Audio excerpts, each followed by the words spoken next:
The sun was high in the sky, casting a harsh light over the local garage where I worked. The midday heat was stifling, and the scent of oil and gasoline filled the air. I wiped the sweat from my brow, taking a moment to appreciate the quiet. It was rare for the garage to be this silent at this hour. A car pulled up, an old, battered sedan with a faded paint job. It looked like it had seen better days. The driver's side door opened, and a tall man in a black suit stepped out. He looked out of place, too polished for this dusty town. His eyes, hidden behind dark sunglasses, scanned the surroundings before settling on me. "Are you the mechanic?" he asked, his voice smooth but carrying an underlying tension. I nodded. "That's me. What can I do for you?" He handed me the car keys, and I noticed a folded piece of paper tucked into the keyring. "Just a tune-up," he said. "But whatever you do, don't look in the trunk." I raised an eyebrow, intrigued. "Why not?"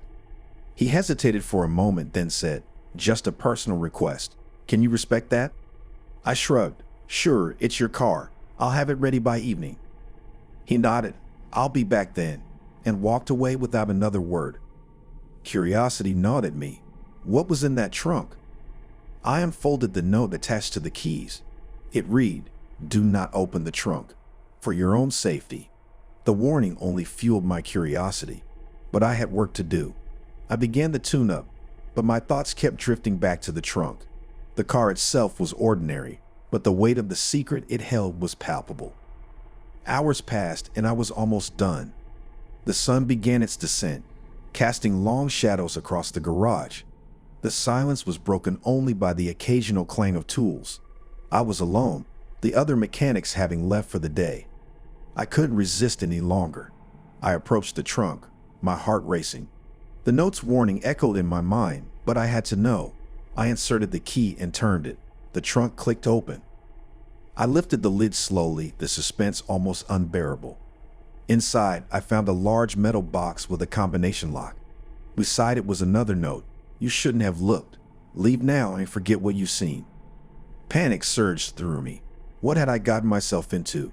I closed the trunk, my hands shaking. I decided to finish the tune-up and get the car out of the garage as soon as possible. Just as I was about to lock up, the man in the black suit returned. He looked at me, his expression unreadable behind those sunglasses. "Is it done?" he asked. I nodded, handing him the keys. "All set." He paused, then asked, "Did you look in the trunk?" I hesitated, then lied, "No." He seemed to accept my answer, but as he got into the car, he said, "Remember, some things are better left unknown." He drove away, leaving me in the gathering darkness, my heart still racing. I couldn't shake the feeling that I had narrowly escaped something terrible. The weight of the secret I now carried was heavy, and I knew I would never forget that day.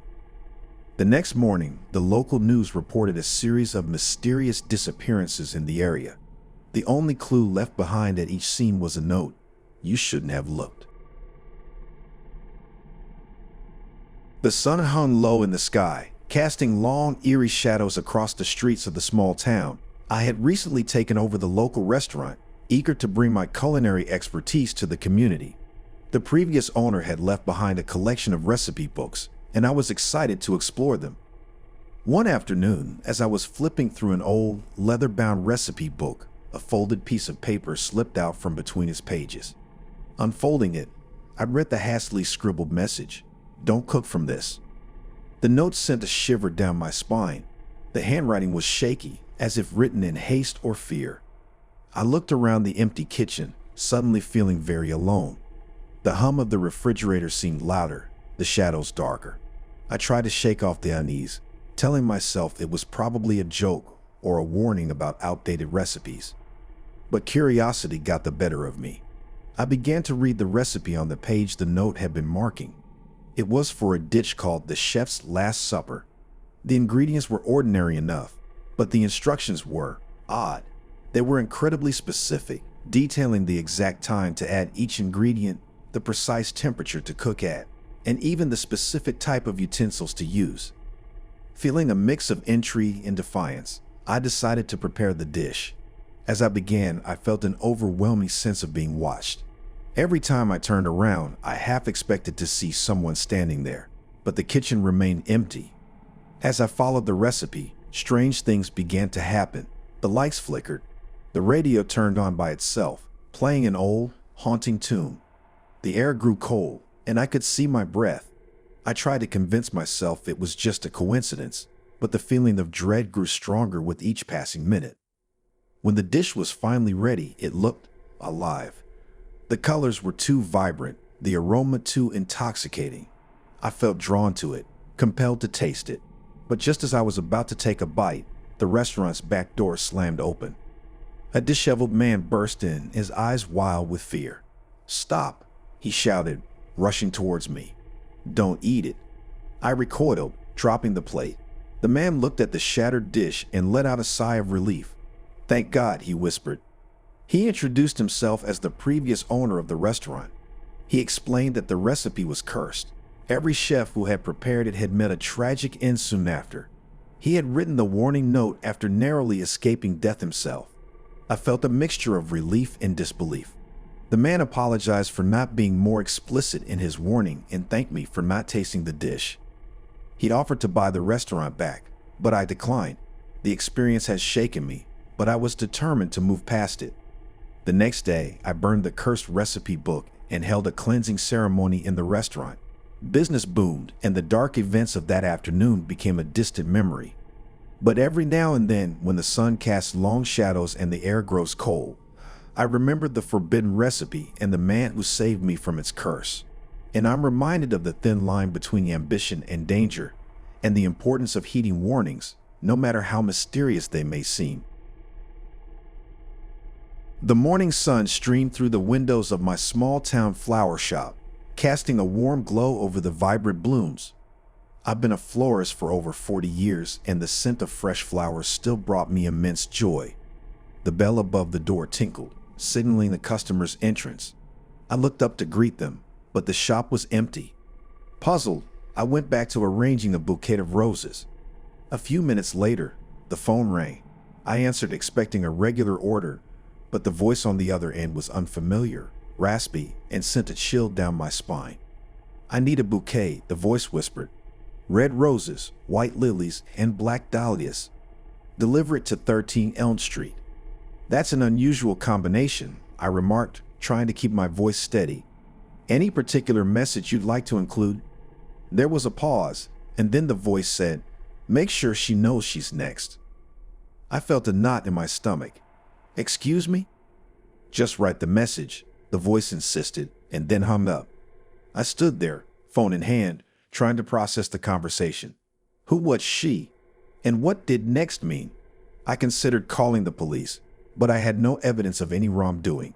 It could be a prank, or maybe I misunderstood. I prepared the bouquet as instructed, the contrasting colors creating an eerie beauty. I penned the message on a small card, my hands trembling. The address, 13 Elm Street, was unfamiliar. It was on the outskirts of town, a place I rarely ventured. With the bouquet in hand, I decided to deliver it myself. I needed to see who lived at 13 Elm Street and perhaps understand the meaning behind the message. The drive was quiet, the streets empty. As I approached the address, I noticed the house was old and dilapidated, with overgrown weeds and broken windows. It looked abandoned. Hesitating, I approached the front door and rang the bell. No answer. I was about to leave the bouquet on the doorstep when the door creaked open. A woman, pale and gaunt, stood there, her eyes wide with fear. "Are you okay?" I asked, concerned. She glanced at the bouquet and then at the card. Reading the message, her face turned ashen. "Who sent this?" she whispered. "I don't know," I replied. "I received an anonymous order." She looked around nervously. "You need to leave. Now." Confused and scared, I hurried back to my car. As I drove away, I glanced in the rearview mirror and saw a tall, shadowy figure watching me from the doorway of the house. I reached my shop, my heart pounding. I locked the doors and called the police. They arrived quickly and took my statement. They also went to check on the woman at 13 Elm Street. Hours later, an officer returned to update me. The woman was safe, but she had a chilling story to tell. She had been in witness protection after testifying against a dangerous criminal. The bouquet was a message, a warning that they had found her. The police relocated her immediately, and I was less shaken, realizing the gravity of what had transpired. The seemingly innocent bouquet had carried a deadly message, and I had been an unwitting messenger. The incident haunted me for years. I became more cautious, screening my orders and customers. The small-town charm of my flower shop was forever tainted by the memory of that eerie morning and the message in the petals.